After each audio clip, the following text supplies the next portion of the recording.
Let's begin by defining what actually is required for a solid object to be moving through time, and then ask ourselves if this is what really is happening in the world. For my cell phone to move in time, two things must happen. It has to be the same cell phone from one moment to the next. Secondly, the one moment of cell phone must somehow become the next moment of cell phone.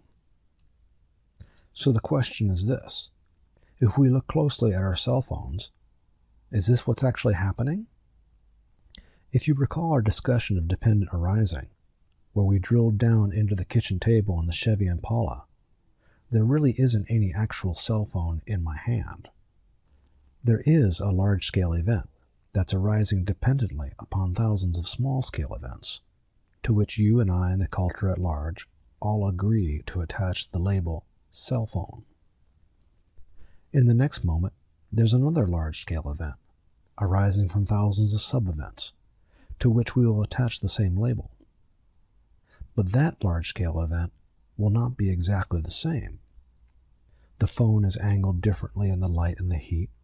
The signal will have changed, some atoms will have sloughed off, the temperature density of the various metals will be different, the voltage will not be the same, the memory and display crystals and hundreds of other small-scale components will be slightly different. So this momentary event of phone is not the same as this one. Our reaction is to say that all these things are happening to the phone, that there is a phone traveling through time that undergoes all these various changes.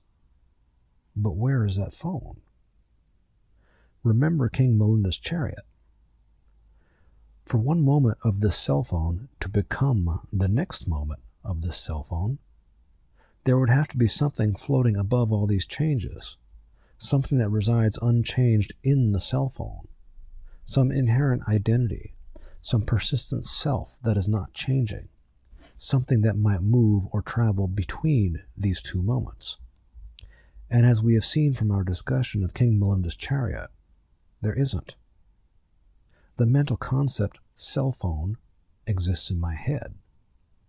That concept may persist from moment to moment, but the cell phone itself is empty. There is no cell phone in a cell phone to which these changes are happening. So there is no cell phone in this moment of cell phone that somehow travels through time to the next moment of cell phone. What your OS does with your cell phone and everything else around you in the world is to treat each event of your phone like a single film frame. Your OS then runs the film for you and presents you with your cell phone. But this is a film of a cell phone constructed by your OS.